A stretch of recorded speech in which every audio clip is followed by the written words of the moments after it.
Pintunya tutup aja ya. Dapat ya, kayak apa namanya, vibes-nya dapat itu. Ambiennya dapat. Oke, saya mulai menerangkan sesuatu supaya kalian punya background. Kenapa ditolak di Unair? Karena ada peristiwa kemarin. Saya dilaporin polisi itu. Orang takut kontroversi itu. Itu poinnya itu. Lalu orang bertanya, apa sebetulnya yang terjadi di dalam 2 hari yang lalu? Yang beredar di media massa dan di pers dan di sosial media itu hanya potongan 8 menit pidato saya. Padahal itu pidato panjang tuh. Jadi sengaja orang hanya mau ambil itu bahwa Jokowi itu bajingan tolo.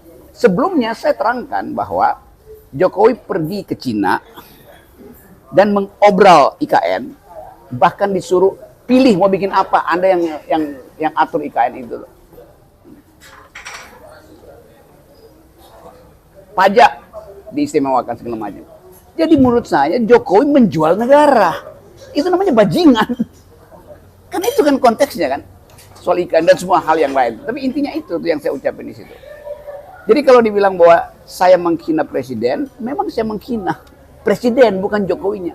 Karena kebijakan menjual negara itu bukan dari Jokowi, tetapi dari dia sebagai kepala negara. Kepala negara menjual negara. Logikanya begitu. Dapat poinnya ya. Jadi saya mengkritik atau sebetulnya mencaci, nggak ada soal. Kepala negara, bukan kepala keluarga yang namanya sama Jokowi itu. Itu yang mesti diketahui mahasiswa kalau kasih argumen. Di dalam sejarah demokrasi, dulu raja itu tidak boleh dihina. Karena di dalam tubuh raja yang ada mahkota melekat individunya tuh. Itu satu paket. Waktu kita pindah ke republik, dipisah antara res publica dan res privata. Nangkep poin itu ya. Jadi tidak mungkin ada delik penghinaan kepala negara. Yang boleh terhina itu adalah manusia konkret. Kan itu disebut setiap manusia punya human dignity. Ada martabat manusia tuh. Martabat manusia melekat pada manusia seumur hidup. Jadi dia disebut bermartabat karena itu diberikan oleh alam seumur hidup. Dilindungi oleh hak asasi manusia tuh. Human dignity disebut dignitas karena itu yang membedakan dia dengan barang, dengan binatang. Human dignity. Perennial, seumur hidup. Sekarang, kepala negara seumur hidup enggak? Jadi setiap 5 tahun martabatnya berubah. Kan itu masalahnya kan. Jadi kepala negara itu bukan manusia. Dia itu lembaga. Lembaga nggak boleh punya martabat. Karena dia tidak diberikan oleh Tuhan martabat itu. Presiden dapat martabat dari kedaulatan rakyat. Saya yang kasih dia martabat, kalian kasih dia martabat. Dalam pemilihan umum. Jadi poin itu yang mesti dipahami philosophical foundation-nya, bahwa tidak mungkin kepala negara merasa terhina. Karena dia bukan orang. Walaupun fisiknya begitu. Tetapi aspek kebatinan dia tidak ada di situ. Dapat? Mengerti ya? Yang disebut dignity, dignitas itu. Satu poin itu. Lalu tadi seluruh politisi suruh saya minta maaf. Hasto, Sekjen PDIP, Rocky Gerung mesti minta maaf. Akbar Faisal, Habibur Rahman, ketua fraksi, salah satu wakil ketua Gerindra. Anda mesti minta maaf dong. Pertanyaan saya, minta maaf pada siapa? Coba. Saya minta maaf pada orang yang tersinggung. Siapa yang tersinggung? Yang tersinggung ternyata adalah relawan.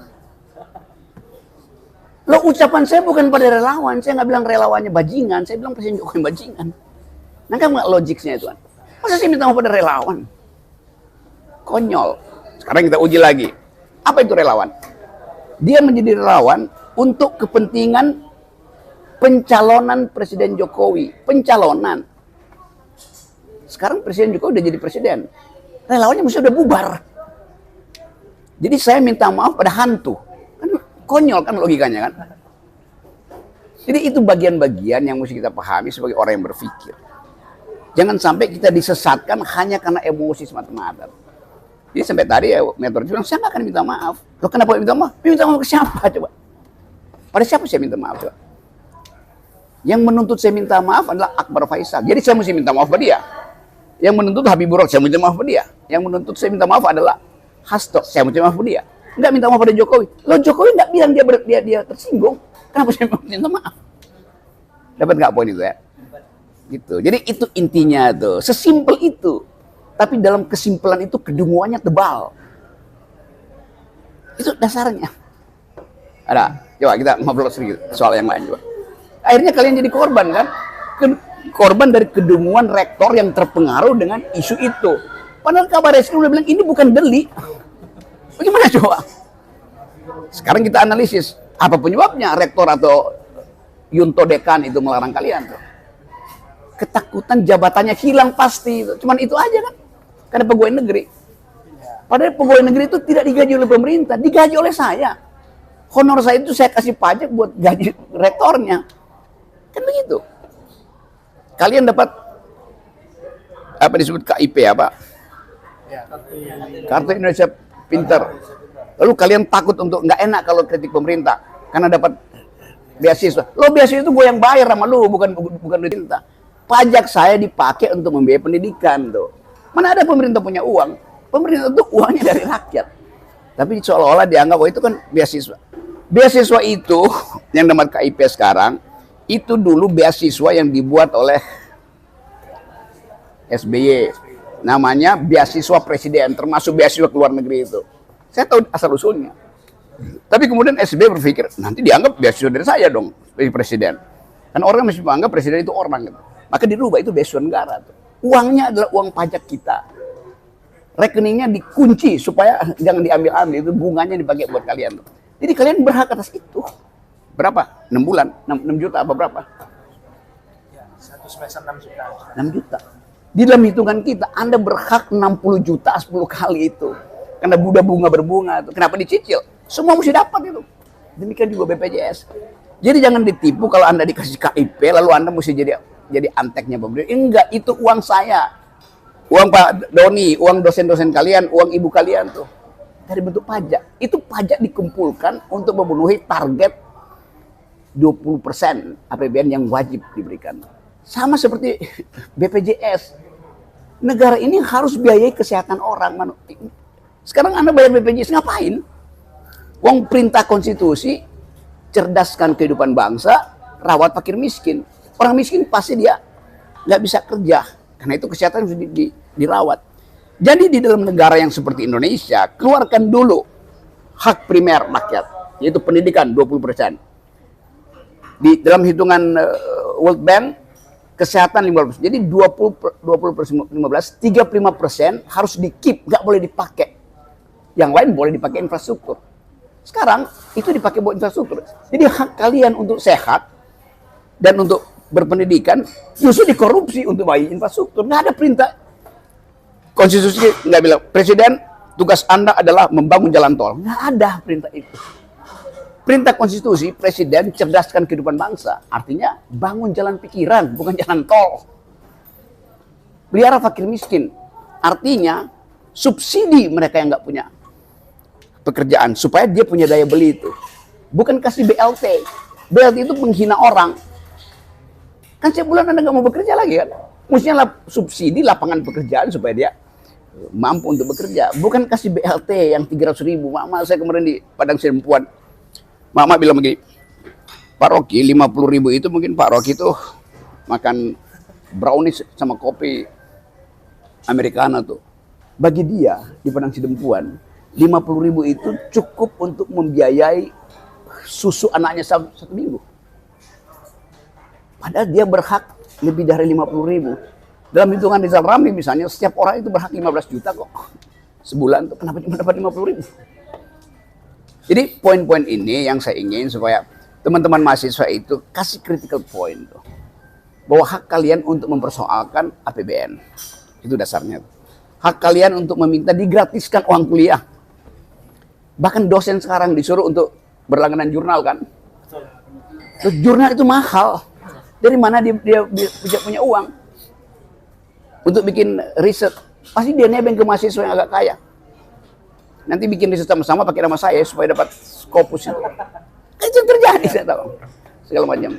Jadi itu yang saya sebut kebajinganan dari penguasa itu. Itu hasilnya. Gampang bilang itu kan. Tapi kita nggak mungkin melawan opini publik yang memang dikendalikan secara sepihak gitu. Jadi saya pelan-pelan terangkan itu. Dan masuk akal bahwa di dalam era di mana ada uncertainty yang tinggi, semua orang merasa khawatir. Yang aneh itu, kok rektor khawatir? Padahal rektor itu punya otonomi untuk mengendalikan kampus. Nggak boleh kampus itu diatur-atur oleh pemerintah. Yang boleh diatur pemerintah ya kurikulum. Kenapa? Karena di situ ada APBN. Tapi cara berpikir tidak boleh diatur oleh pemerintah. Kampus justru dibebaskan untuk berpikir seradikal mungkin. Asal jangan bikin bom, itu aja. Dasarnya kan. Jadi itu prinsipnya tuh, teman-teman. Ya, oke. Saya tahu kalian kecewa, tapi ya kayak ya anggap aja ini ya ujian batin aja kan.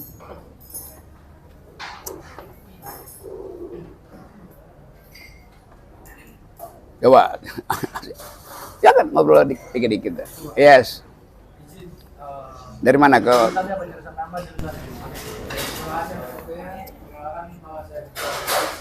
Dari Fakultas Vokasi Prodi Pengobatan Tradisional. Oke, mungkin di sini saya dari angkatan 22, ngomong-ngomong saya masih dari angkatan baru. Dan saya jujur masih sangat bingung dengan diplomatis-diplomatis yang ada. Seperti itu. Salah satunya mungkin bisa saya kutip dari acara yang tadi, yang dimana memang notabene bukan dari salah panitiaan. Mungkin saya bilang, karena kenapa? Dari kita sudah mengikuti SOP yang ada, tetapi memang ada pihak-pihak tertentu yang tidak bisa atau menolak seperti itu, Bung. Dan jujur, karena mungkin pengalaman saya masih sedikit gitu, terkait tentang bagaimana cara kita selaku orang mahasiswa itu bisa melawan atau memberikan statement atau pembelaan saja. Seperti itu. Pemikiran-pemikiran dasar apa yang harus saya bangun terlebih dahulu supaya kita bisa tahu hal ini benar atau tidaknya gitu. Terima kasih, Bung. Kamu dari tradisi obat tradisional tuh. Pengobat tradisional, Bung. Ada jamu namanya orang pinter minum tolak angin. Tapi jangan itu. Karena itu dipromosikan oleh seseorang yang beliau profesor. Mestinya orang pinter minum tolak anti dungu. Nanti kau bikin jamu baru tuh. Tolak anti dungu itu, bukan tolak angin. Jadi tetap kita melihat bahwa kemampuan kita mengevaluasi kebijakan itu sama seperti keahlian kita meracik obat tradisional. Nggak ada polanya.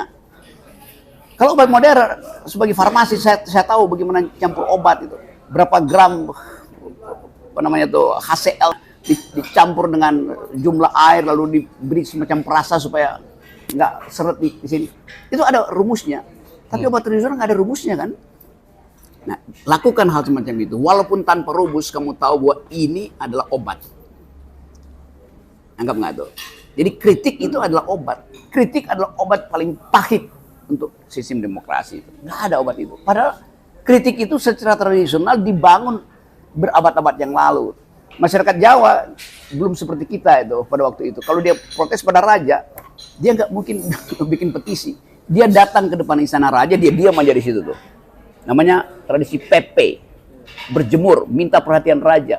Raja yang bijak tahu bahwa kalau ada masyarakat Pepe, itu artinya wangsit si raja itu hampir habis.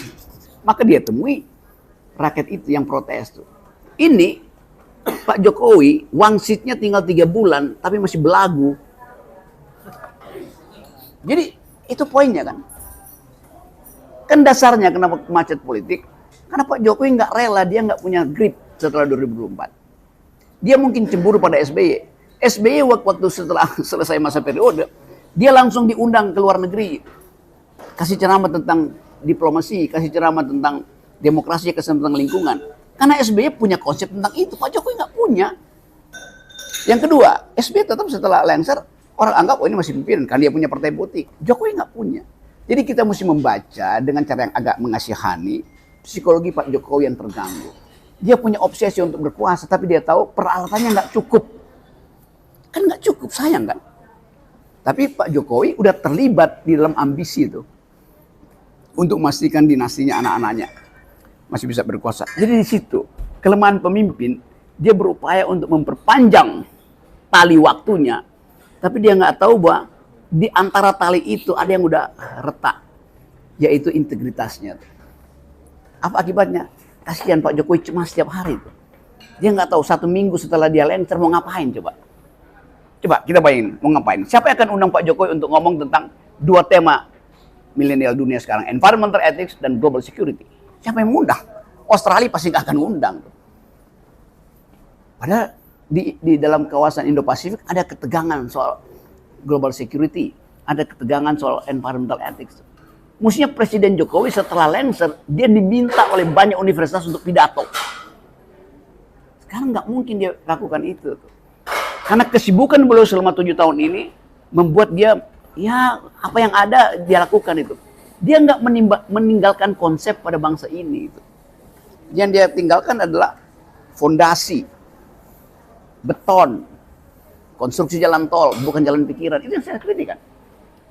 Jadi saya tidak memusuhi Presiden Jokowi. Saya bahkan kasihan karena dia tidak mampu untuk menentukan sikap di ujungnya tuh. Sampai sekarang kita nggak tahu mau jadi apa nggak pemilu ini kan. Kalau kita tanya, apa pertengkaran dalam pemilu koalisi? Terus tinggal 2 bulan, mestinya udah ada pertengkaran konsep.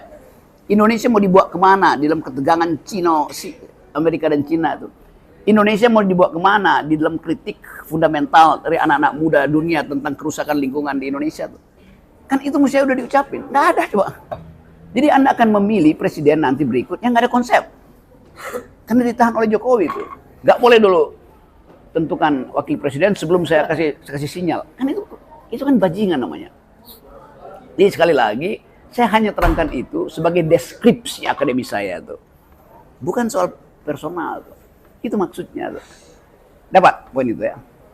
Oke, ada yang mau diskusi silakan. Ya. Justru apa kamu? Mungkin kasus terakhir. Oh ya, saya Reksa dari jurusan Perikanan dan Kelautan. Oke. Mungkin kasus terakhir yang memang lagi ramai tentang peraturan presiden terkait penjualan sedimentasi yang dijual. Terkait penjualan sedimentasi laut, pasir laut yang dijual ke luar negara. Dan hal itu yang termasuk salah satu bentuk penjualan yang menjual negara yang dilakukan oleh Presiden Jokowi gitu. Bahkan pegiat lingkungan, kita sebagai mahasiswa perikanan itu bahkan sangat penting bagi kehidupan kita juga, kehidupan biota laut gitu. Nah, lantas bentuk kritik kita sebagai mahasiswa itu sama sekali tidak didengar. Ya. Lantas pergerakan mahasiswa sekarang ini apakah masih layak dan pantas untuk diperjuangkan gitu, Bung? Ya tetap, kan itu hak kalian tuh. Bukan sekedar bahwa undang-undang itu udah pernah melarang ekspor pasir, tapi kemudian direvisi lagi itu. Karena kebutuhan devisa.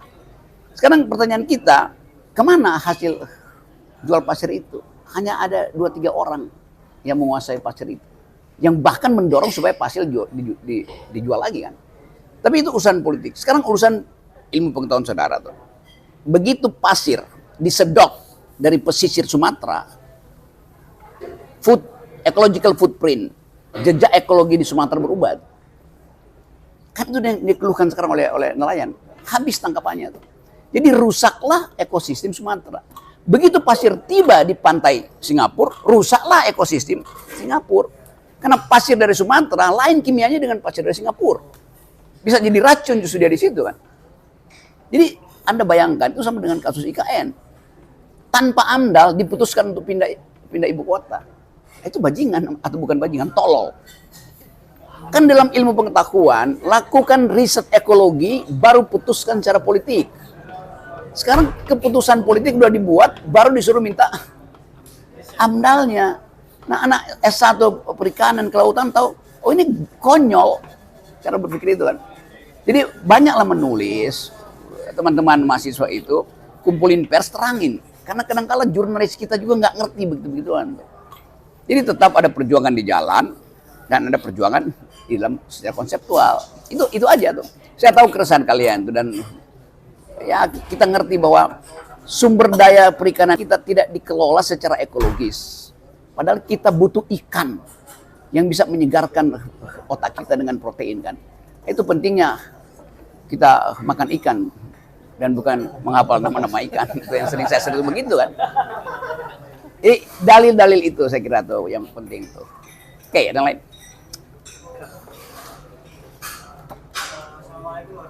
Waalaikumsalam. HI. Oke. Jadi tadi pagi Pak, saya itu baca satu artikel menarik. Satu apa? Satu artikel dari penerbitnya Project Multatuli. Iya, tahu saya. Yang ditulis oleh salah satu dosen sosiologi UNJ, Yes. Universitas Negeri Jakarta. Dan di situ artikel ini menceritakan kenapa kok aktivisme melawan borjuis itu kok kita selalu kalah. Dan dari sana diceritakan juga kenapa kok sebetulnya yang kita glorifikasi pada masa reformasi 98 itu tidak sepenuhnya menang karena dukungan dari mahasiswa, tidak sepenuhnya. Karena di situ juga ada dua faktor sebetulnya yang menyebabkan kenapa kok rezim Soeharto bisa jatuh. Yang pertama adalah dari friksi militer yang di sana awalnya mendukung rezim, tetapi justru pada saat itu oposisi terhadap rezim. Dan yang faktor kedua adalah dari IMF, kan pada saat itu konteksnya Indonesia sedang menghadapi masa krisis moneter ya. Jadi IMF mendesak pemerintah dan tidak lagi memberikan dukungan kepada pemerintah. Dan dari situ juga kan yang viral di situ kan mahasiswa berhasil menduduki Senayan ya. Dan dikatakan di situ bahwa ya sebetulnya di sana tidak sekedar begitu saja, tetapi juga karena faktor friksi militer yang oposisi terhadap pemerintah. Lalu sebetulnya yang menjadi kekuatan yang paling kuat, yang lebih kuat sebetulnya bukan dari mahasiswa, tetapi dari kalangan buruh. Buruh itu kan punya satu peran yang mana dia punya peran dalam sirkulasi ekonomi para kaum kapitalis kan. Jadi kalau misal mereka mogok kerja, ya kapitalis gak bakal dapat keuntungan. Dan dari situ sebetulnya dikatakan dalam artikel ini kekuatan utama sebetulnya terletak dari para buruh, bukan dari para mahasiswa. Memang yang pada 98 itu mahasiswa jadi garda terdepan, bisa dibilang begitu, untuk menggulingkan rezim. Nah, yang ingin saya tanyakan, kenapa kok sekarang ini atau bahkan sejak dulu kita seringkali menggerakkan atau memotivasi para mahasiswa agar oposisi terhadap pemerintah, bukan untuk mengkonsolidasi para buruh begitu. Nangkap. Mungkin bisa ditanggapi. Bisa pasti. Kenapa? Kamu semester berapa? Jurusan Hubungan Internasional. Semester 2 ketiga. Buku wajib mahasiswa Hubungan Internasional yang paling klasik ditulis oleh Hans Morgenthau. Judulnya apa? Lupa. Politics Among Nations. Oh iya. Baca itu buku dasar. Di dalam buku itu diterangkan bahwa politik itu hanya disebut politik kalau terjadi kontradiksi antar massa, antar kekuatan real. Politik hanya berubah kalau ada persaingan jumlah, bukan persaingan kualitas. Itu namanya alam pikiran realis dalam politik, yang diterangkan dengan bagus oleh Thucydides dari abad kedua sebelum Masehi, yang bunyinya si vis pacem para bellum. Siapa yang ingin damai bersiaplah untuk perang. Itu versi realis dalam teori hubungan internasional. Ada versi pasifis oleh Stanley Hoffman misalnya, yang anak akan pelajari semester 5 nanti. Saya terangkan aja sekarang ini. Sekarang di dunia dua paradigma itu bersaing. Yang sedang berlangsung di Eropa sekarang adalah versi Hans Morgenthau, civis pacem para bellum. Jadi persiapan perang di situ tuh. Akibatnya seluruh sumber energi itu pergi ke sana. Seluruh dolar ditarik untuk perang di Ukraina. Tetapi masyarakat milenial Eropa merasa bahwa mereka dipajaki oleh pemerintahnya untuk membiayai perang di Ukraina. Karena itu sekarang masih anak-anak muda masyarakat kecil Eropa itu mogok bayar pajak. Karena mereka tahu pajaknya dipakai buat perang. Nangkap poinnya? Jadi paradigmanya adalah realis, sosiologi masyarakat dunia adalah pasifis. Itu satu soal. Nanti saya terangkan hubungannya. Ini agak panjang ya teman-teman. Saya kasih kuliah hubungan internasional dulu ya. Oke. Sekarang ada problem tadi. Seluruh ekspor Indonesia yang basisnya adalah perusakan lingkungan tidak mungkin masuk ke Eropa itu. Anak-anak Eropa sekarang dia punya ide tentang environmental ethics. Bagi dia, anak-anak Eropa, dia nggak akan masuk mall lagi sekarang. Baju dia pamer di Instagram, dia akan tukar tambah dengan baju seangkatan dia yang ada di Jember. Itu mulai terjadi sekarang. Kita tukar tambah aja ya, supaya kita bisa rawat lingkungan. Sementara Indonesia di sidang G20 kemarin di India, Anda mesti perhatikan sebagai international student, Indonesia menolak usulan untuk renewable energy itu. Dengan kata lain, Indonesia masih akan merusak hutan. Jadi itu keadaan kita sekarang. Padahal kita terikat pada komposisi-komposisi aturan regulasi yang menghendaki kita tidak boleh merusak lingkungan. Apa yang dilakukan pemerintah? Pemerintah bikin pameran buah. Maksudnya pameran kebijakan. Indonesia udah green oke. Seluruh yang tema hari-hari ini hilirisasi. Nangkap? Hilirisasi. Pokoknya sampai di ujung ini udah diolah. Biji nikel udah selesai itu. Oke. Karena itu nggak boleh ditolak dong di pasar dunia tuh. Tetapi 6 bulan lalu saya ada di Eropa ngomong sama anak-anak muda di sana itu. Mereka bilang begini, benar, hilirnya hijau, ngikuti proses renewable energy. Tetapi hulunya kotor. Kenapa? Karena penguasaan nikel tidak melalui proses demokratis. Hanya 4 pengusaha yang menguasai nikel. Nangkap poinnya. Jadi dalil pemerintah Indonesia bahwa ini udah bagus di hilir, anak muda Eropa riset. Iya, tapi di hulu itu monopolistik. Tidak ada justice di situ tuh. Itu poinnya. Yang nggak mau dibuka oleh pemerintah kan. Tapi saya tahu itu karena saya diskusi dengan mereka tuh. Jadi itu masalahnya sekarang tuh. Yang kedua, yang Anda maksud tadi adalah kalau kita membandingkan gerakan mahasiswa 98 dan sekarang misalnya. 98 itu memang ada krisis ekonomi. Dan pada waktu itu Jepang masih mau bail out Indonesia tuh. Oke, Jepang bilang kita ambil alih utang Indonesia pada IMF. Tapi pada waktu itu Bill Clinton menelpon Perdana Menteri Jepang. Enough is enough, jangan bantu Indonesia lagi. Kenapa? Karena akumulasi kekayaan sudah melampaui batas daya dukung lingkungan satu. Dan kerakusan dari konglomerat pada waktu itu tak lagi termaafkan. Itu akan mengacau sistem ekonomi dunia. Jadi dianggap Pak Harto terlalu lama, 30 tahun itu udah tua sekali itu. Dan Pak Harto nggak peka lagi dengan kelakuan keluarganya terutama. Lalu dihentikanlah seluruh bantuan untuk membail out Indonesia. Padahal itu cuma krisis finansial, gampang nyelesain finansial kan. Ya pinjam aja dari luar negeri itu. Kan nggak ada masalah dengan fundamental kita waktu itu kan. Maka dipermainkanlah mata uang kita, rontok satu-satu. Itu dasarnya kenapa kita bangkrut, lalu masih bergerak. Pada saat yang sama ada keresahan di kalangan militer bahwa pemerintah terlalu panjang. Beberapa militer yang reformis, diantaranya Pak SBY itu, saya tahu itu karena saya ikut dalam diskusi mereka. Kerjasama dengan FISIP UI bikin semacam panel, ada militer, ada sipilis, itu bicara tentang reformasi ke depan itu. Jadi ada pembicaraan konseptual pada waktu itu, sehingga waktu reformasi militer betul-betul taat asas, back to barak, back to basic. Dia nggak mau ikut-ikut politik lagi. Sekarang diseret lagi dalam politik. Jadi itu desain sehari ini itu mengingatkan kita bahwa pemerintahan sipil Jokowi itu justru militeristik atau memanfaatkan militer untuk kepentingan politik. Semua isu pergantian bintang 1, bintang 2, bintang 3 itu isu politik jadinya kan. Jadi terseretlah politik ke dalam kepentingan militer. Itu yang menyebabkan orang semacam Panglima Siliwangi kemarin, Pak Kunto itu menulis paper dan sedikit mengancam bahwa militer bisa melangkah satu langkah loh kalau terjadi krisis sipil. Dan itu saya kira dasarnya kenapa dia diberhentikan sebagai panglima, digantikan kemarin. Karena ada pikiran kritis datang dari situ.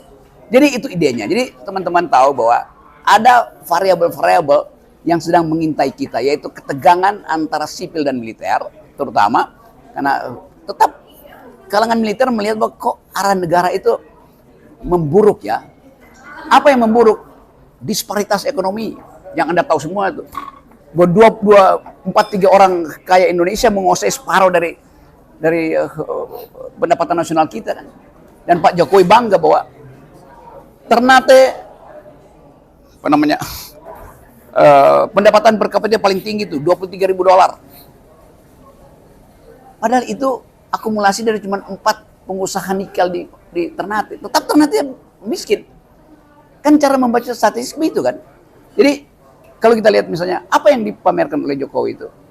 Bonus demografi. Kapan? 2045 atau 2030. Sekarang kita hitung dari sekarang. Stunting di Indonesia itu, mana ada anak kedokteran di sini. Stuntingnya udah prevalensinya 24-25%. Artinya dari 4 kelahiran 1 pasti kekurangan gizi otaknya. Anak yang kekurangan gizi, dia pasti otaknya menciut 20%. Bagaimana dia mau fight bonus demografi dengan anak Filipina, anak Vietnam, anak Singapura di 2030? Gizinya kurang. Itu keprihatinan kampus mestinya begitu. Rektor mesti ajak mahasiswa ngobrol tentang itu. Stunting ini berbahaya. Apalagi itu? Beban hutang. Setiap anak yang lahir hari ini, dia sudah dibebani hutang 50 juta rupiah. Dia mesti bayar. Jadi dia udah stunting, nggak mampu bersaing, dituntut bayar utang. Karena utang kita itu udah nggak bisa kita bayar. Kita bisa bayar bunga 30% ambil dari APBN. Itu dasarnya kan. Bagaimana supaya kita bisa bayar utang? Spread rasionya mesti diperlebar. Jumlah pembayar pajak mesti diperlebar. Paling nggak 2 digit. Sekarang tinggal 8%. Sementara yang masuk akal 12-13%. Artinya, Presiden Jokowi gagal mengumpulkan pajak. Kenapa? Ya orang pajak itu menganggap ngapain bayar pada pemerintah. Mending simpan uang di Singapura. Itu yang menerangkan kenapa bangsa ini bangkrut. Padahal sumber daya kita banyak betul. Zaman Pak Harto, seluruh sumber daya kita dikeruk oleh yang namanya konglomerat, yang sekarang namanya oligarki. Tapi Pak Harto pastikan yang balik ke negara mesti 30-35%. Betul balik. 30-30% masih balik. Zaman Pak SBY berkurang, tinggal 27% yang balik ke negara. Zaman Pak Jokowi tinggal 6-7%. Tinggal 6% yang balik. Kenapa nggak balik? Karena kemampuan negara untuk mengancam hilang. Kenapa? Ya oligarki ini yang menguasai kabinet. Kan itu dalilnya kan. Jadi bagian ini yang Anda boleh riset itu sebagai anak hubungan internasional atau anak sipil segala macam kan. Kan ini kan semua berhubungan dengan hak kita untuk memperoleh masa depan, hak kalian itu. Jadi perbanyak riset di situ dan setiap hari itu sebar pikiran itu tuh dalam bentuk grafik kecil tuh supaya orang tahu bahwa ada mahasiswa yang berpikir tidak menginginkan negeri ini jadi tumpul, jadi dungu lagi dalam persaingan global kan. Itu poin-poin itu. Jadi saya dorong teman-teman dari kalangan manapun untuk percaya bahwa kalau kita pastikan bahwa kita bisa menemukan kembali Indonesia dan menyusun ulang, nah tanggung jawab itu mesti kita cicil dalam bentuk apa? Pikiran, gerakan. Itu yang menyebabkan saya dorong gerakan buruh supaya 10 Agustus kepung aja istana. Dan itu yang dilaporin juga bahwa Rocky Gerung menyuruh memacetkan jalan tol. Padahal itu satu kalimat saya bilang, mending kita macetkan jalan tol daripada kita macetkan jalan pikiran. Kan itu dasarnya, karena orang nggak mau berdiskusi macet jalan pikiran. Tapi yang dilaporin, saya dituduh hendak cari gara-gara dengan memacetkan jalan tol. Padahal kalimat saya bukan begitu, tuh, dasarnya. Tuh. Jadi banyak hal yang harus didalami itu dan saya hanya bisa dalami itu dalam percakapan dengan teman-teman. Nggak mungkin saya bicara itu dalam percakapan dengan anggota DPR atau anggota kabinet yang nggak mampu untuk menyerap apa sebetulnya disebut sebagai social justice. Itu poinnya ya, dapat ya? Ada yang lain?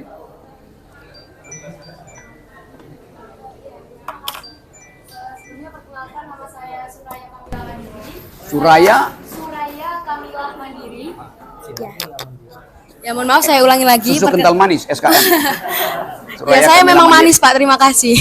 Jurusan apa? Ya saya biasa dipanggil Raya. Jurusan? Saya dari program studi Ilmu Informasi dan Perpustakaan. Oke. Mungkin dari pertanyaan yang akan saya sampaikan ini kurang untuk pada bidang politis seperti teman-teman yang ada Oke, di ya. sini.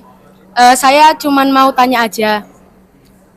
Dari basic informasi saya sebagai sebagai mahasiswa Ilmu Informasi dan Perpustakaan, dari kejadian hari ini juga saya mau bertanya soal kebebasan berbicara kita sebagai mahasiswa, di mana kita itu memang butuh ruang untuk berdiskusi lebih bebas lagi, tanpa harus tertekan dari pihak manapun lah.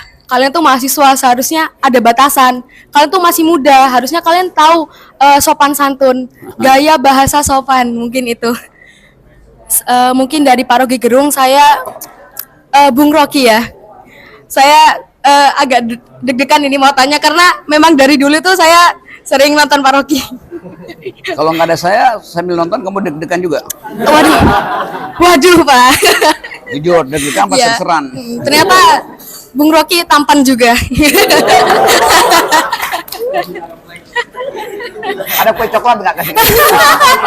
Oke, Soraya ya.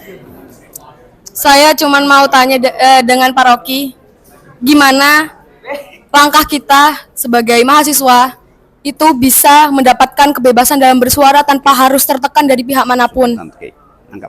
Contohnya pada hari ini, kita niatnya untuk berdiskusi, tapi ternyata mungkin kita harus pindah ke tempat lain ya, bukan diusir dalam tanda kutip. Apakah langkah selanjutnya kita akan tetap melanjutkan diskusi ini, membuat acara juga di tempat lain atau bagaimana? Atau kita tetap pada sesuai gaya sopan santun kita sebagai seorang mahasiswa, terutama mahasiswa Universitas Erlangga. Terima kasih. Gini ya, Anda hanya boleh bersopan santun pada dua hal. Pertama, pada mereka yang secara moral lebih tinggi dari Anda. Kedua, pada calon mertuamu. Selebihnya nggak perlu sopan santun. Sebab dalam politik, sopan santun itu adalah kemunafikan. Sopan santun dong. Itu artinya jangan kasih kritik kalau begitu. Padahal keterus terangan itu diperlukan di dalam politik. Keterus terangan. Demikian juga di dalam wilayah akademis. Anda nggak bisa bersopan santun pada dosen yang bodoh. Misalnya saya kasih contoh. Setiap 8 jam, ilmu pengetahuan berubah, apalagi teknologi. Handphone yang Anda beli 9 jam lalu sebetulnya udah obsolete. Karena udah ditemukan software baru. Walaupun belum diproduksi secara massal. Tetapi teknologi berubah sangat cepat. Anda bisa tahu jejak perubahan itu kalau Anda baca misalnya American Scientific, Nature, jurnal-jurnal yang berupaya untuk cope dengan recent technological solution itu. Sekarang, besok pagi Anda masuk kelas, Anda dengar dosen fisika Anda terangkan tentang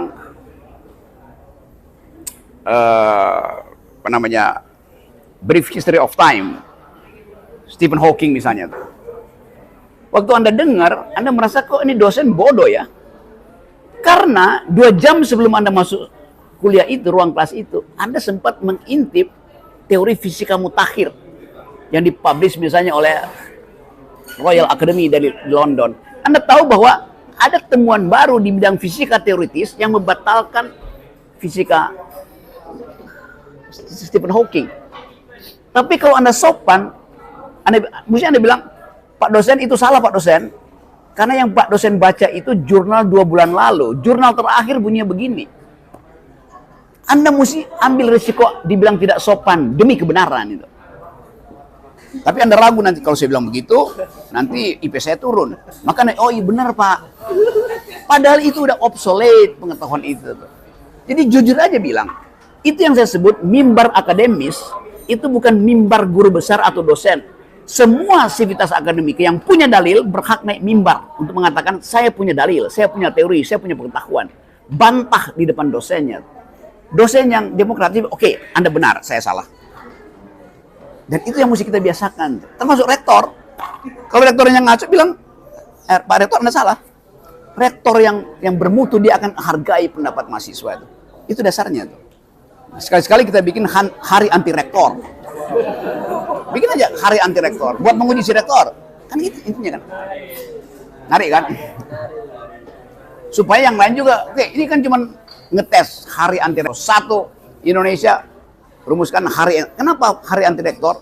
Untuk menguji apakah si rektor ini masih mampu untuk menerima kritik metodologis atau dia udah sepenuhnya jadi aparat sipil negara. Rektor itu jadi aparat sipil negara hanya karena soal gaji, bukan soal otak. Otaknya nggak boleh diatur oleh Menteri Pendidikan, nggak boleh diatur oleh Menteri Pertahanan atau siapapun. Jadi itu yang saya sebut otonomi kampus dibuktikan di dalam mimbar akademis. Mimbar akademis adalah hak semua orang yang punya dalil. Anda mahasiswa tingkat 2, Anda punya dalil, saya punya dalil, saya pakai mimbar itu. Tradisi itu dipakai sejak zaman Aristoteles, zaman Plato. Di dalam akademia Plato tuh. Siapa punya dalil, silahkan bicara tuh. Itu namanya kesetaraan argumen. Yang lain? Oke, perkenalkan, nama saya Notusa Gelar Satria. Saya dari Fakultas Farmasi, prodi Teknologi Radiologi dari Kesehatan. Radiologi sensing. Ya. Oke. Oke, mungkin di sini saya sedikit bertanya mengenai ini ya. Ini kan tahun-tahun politik ya, Bu. Terus kita sebagai seorang mahasiswa kan pasti harus punya kriteria seorang pemimpin yang baik kan? Untuk memberikan dampak yang baik juga bagi negara gitu. Aku pengen tanya secara perspektif dari Bung Rocky mengenai kriteria pemimpin seperti apa sih yang cocok buat negara kita gitu, negara Indonesia terutama. Terima kasih. Kriteria yang ada sekarang adalah elektabilitas. Pertanyaannya kriteria siapa itu? Kriteria lembaga survei. Sekarang mahasiswa punya kriteria lain, yaitu intelektualitas, bukan elektabilitas kan. Jadi pastikan bahwa seluruh fasilitas yang disediakan oleh kampus, peralatan metodologi, dipakai untuk memfilter ide proposal daripada capres. Jadi biarkan dia oke, capres datang, elektabilitas saya 90%. Oh iya, tapi setelah diuji di panggung mimbar akademis, ternyata intelektualitasnya 0,3. Bagaimana mungkin pemimpin dengan kapasitas intelektual yang kurang mau beroperasi di tingkat regional misalnya, debat dengan Anwar Ibrahim, debat dengan Perdana Menteri Korea Selatan. Kan kita butuh orang yang berpikir itu.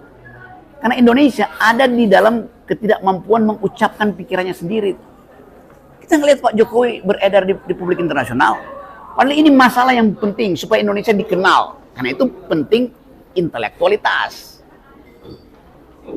Kalau ini lingkungan agama, yang diunggulkan adalah moralitas. Jadi filternya pertama, oke lah kita anggap lagi, seorang calon presiden dia mesti lolos etikabilitas atau dalam kurung moralitas itu. Diuji di mana? Jadi dalam forum-forum yang menuntun orang untuk tidak berbohong secara etis. Setelah lulus moralitas, difilter lagi di kampus dengan filter namanya intelektualitas itu tadi. Suruh dia debat tuh tentang pengetahuan dia tentang gender, tentang demokrasi, tentang variabel dunia tuh. Baru kita izinkan diuji elektabilitasnya. Bikin aja 3 filter itu kan. Tulis kalau ada baliho yang lagi kosong di dekat-dekat sini. Calon pemimpin presiden 1 lolos etikabilitas, 2 lolos intelektualitas, 3 lolos elektabilitas. Karena elektabilitas bisa disogok margin of error mau dikasih ke siapa kan, begitu dasarnya kan. Itu poinnya tuh, dapat ya? Oke. Ya, Bu Rocky, jurusan sesuatunya pertanyaan saya pertama itu Jurusan kamu dari mana? Kamu dari Unair? Unair juga? jurusan ilmu politik. Oke.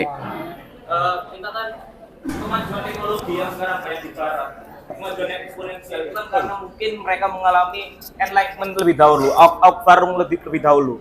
Jadi perkembangan intelektualitasnya itu lebih dahulu daripada Indonesia. Yes. Dan pertanyaan saya, kira-kira bagaimana cara mengimbangi dengan perbedaan waktu itu mungkin ada salah satu contoh di Cina, tapi Cina itu kan dia banyak menggunakan bahan bakar yang tidak ramah lingkungan, dan memang secara perhitungan Indonesia kalau ingin maju di 2045 kemajuan ekonominya itu harus 6,5%, sedangkan kalau kita menahan dengan menggunakan ekonomi hijau dan sebagainya itu nggak akan nyampe gitu. Jadi pertanyaan saya, bagaimana cara kita itu mengimbanginya? Soalnya kalau kita terus seperti ini, perkembangan teknologi banyak di bar dan sebagainya, kita bakal jadi konsumtif juga, konsumen aja dari produk-produk sana. Pertanyaan kedua, saya pernah membaca artikel judulnya The Intellectual We Deserve, yaitu artikel yang mengkritik Jordan Peterson. Intinya dia mengkritik Jordan Peterson itu seorang intelektual, tapi dia itu banyak menggunakan obskurantisme, menggunakan kata yang sulit dipahami dan sebagainya, sehingga agar terkesan dia sebagai intelektual. Dan saya merefleksi ke Indonesia menurut saya the intellectual we deserve. Kita nggak punya intelektual yang benar-benar intelektual menurut saya. Karena kebanyakan yang dipertontonkan di televisi itu cuma orang politik, kadang yang nggak intelektual juga, atau tokoh agama gitu. Seputar hal itu saja, sepengetahuan saya. Jadi pertanyaan saya, apakah emang tokoh-tokoh intelektual itu yang nggak bisa membahasakan pikirannya, atau memang masyarakat kita yang belum bisa menerima pemikiran-pemikiran dari intelektual itu? Itu Bung Rogi.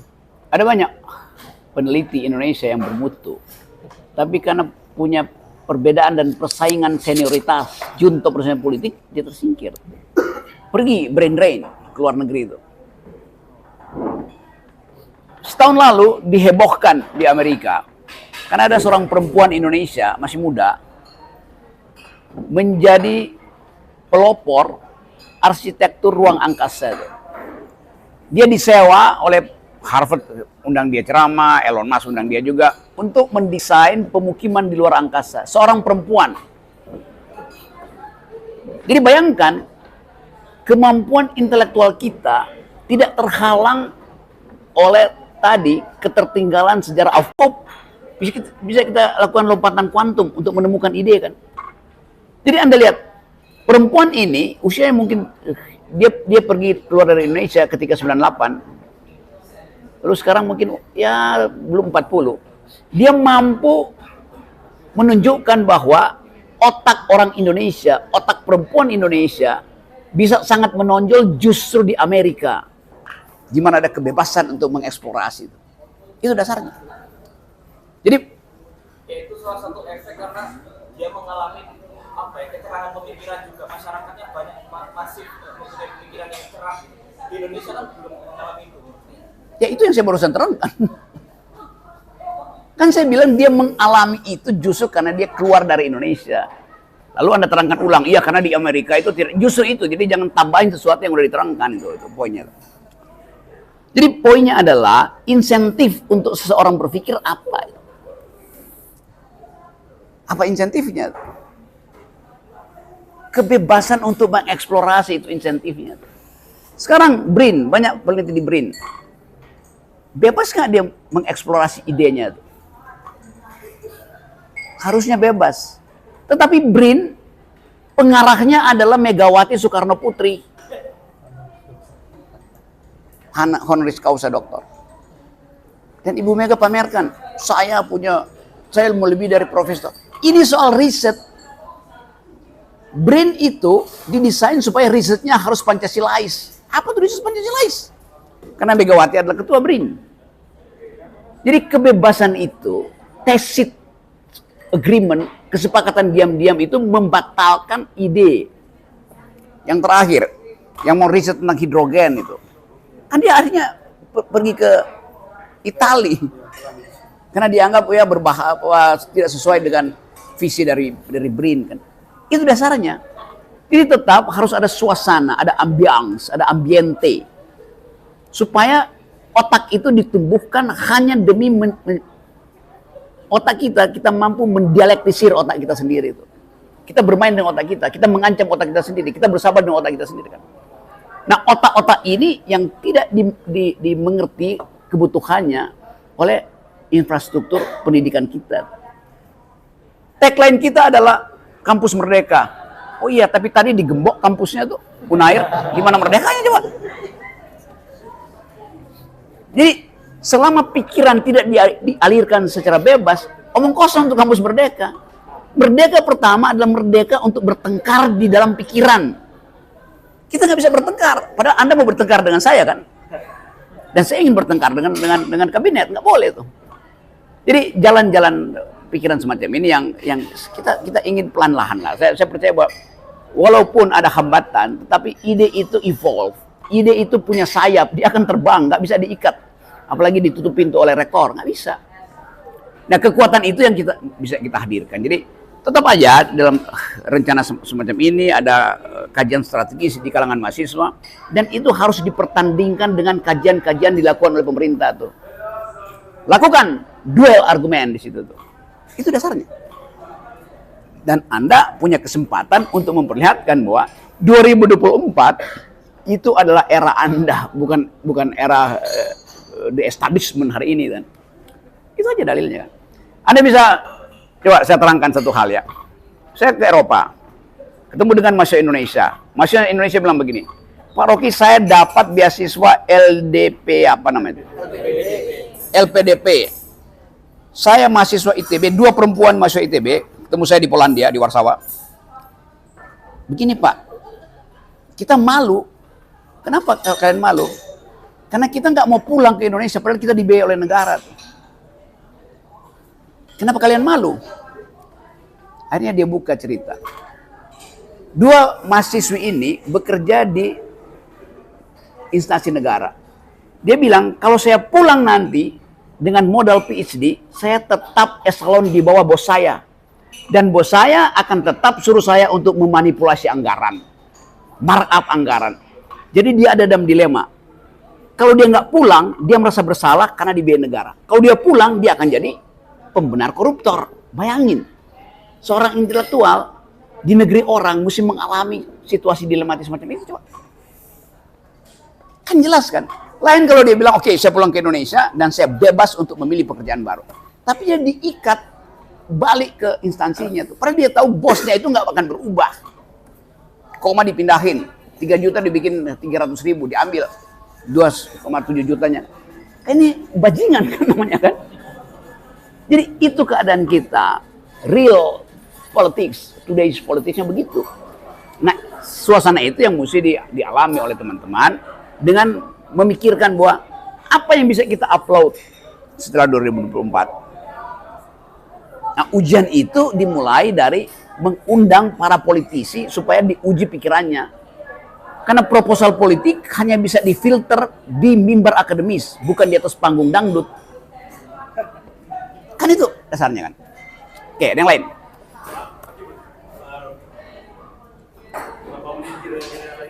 Oke, ini terakhir, pertanyaan terakhir ya.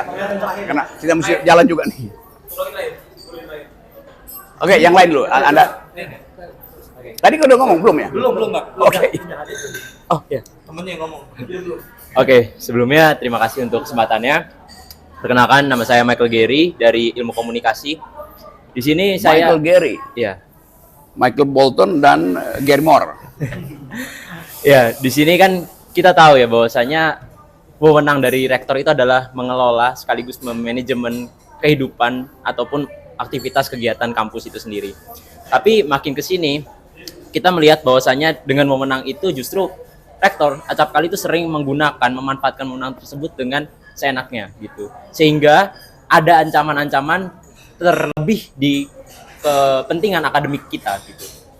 Nah, dengan situasi yang ada sekarang, itu kan secara nggak langsung ketika kita nantinya tidak bisa memenuhi kebutuhan akademik, let's say lulus dengan gelar sarjana itu kan sering ataupun mendapatkan ancaman stereotip gitu sebagai orang yang bodoh dan tidak mampu gitu.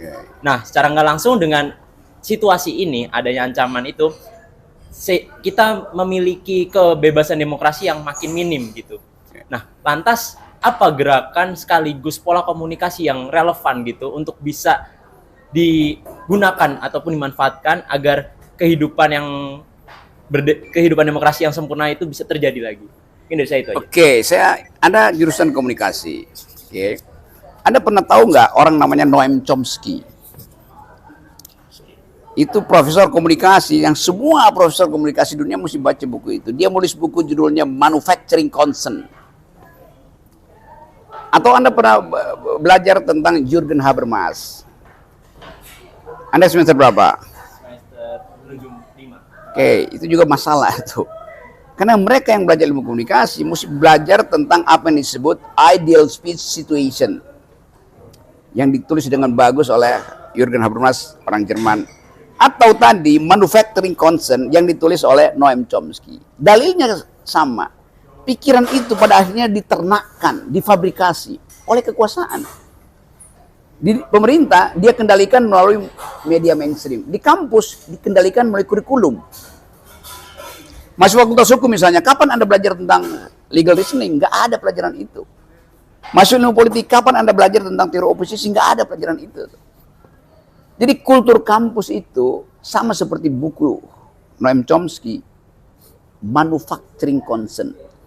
Jadi pikiran itu dimanufaktur, difabrikasi itu. Nah kita mesti keluar dari situ dengan mengandaikan bahwa kita lebih pintar dari rektor, mesti ada dalil keluar semangat. Saya lebih tahu dari dosen. Jadi mesti ada keradikalan, radical break. Katakan bahwa kan malu-malu, kok Anda tahu semua tuh? Yang saya tahu semua. Kenapa emang? Kan sering saya diolok-olok tuh, Rocky Gerung sok tahu. Memang gue tahu semua. Mau apa coba? Orang itu diberi Tuhan 100% otak untuk dieksploitasi, dieksplorasi. Yang kita pakai cuma 14% kok. Jadi Anda akan bertanggung jawab ke akhirat nanti. Orang yang hanya pakai 14% pasti masuk neraka. Kan itu jalan pikirannya kan. Jadi maksimalkan, ucapkan setiap hari bahwa saya lebih pintar dari rektor, saya lebih pintar dari dosen saya. Sehingga Anda termotivasi untuk betul-betul berdebat dengan mereka. Itu dasarnya. Jadi perhatikan bahwa kemampuan kita untuk menghidupkan percakapan itu adalah dasar kenapa kita disebut manusia. Assalamualaikum warahmatullahi wabarakatuh. Oke ya. Ya. Nih kita lain kali kita balik lagi di sini buat video. Oke.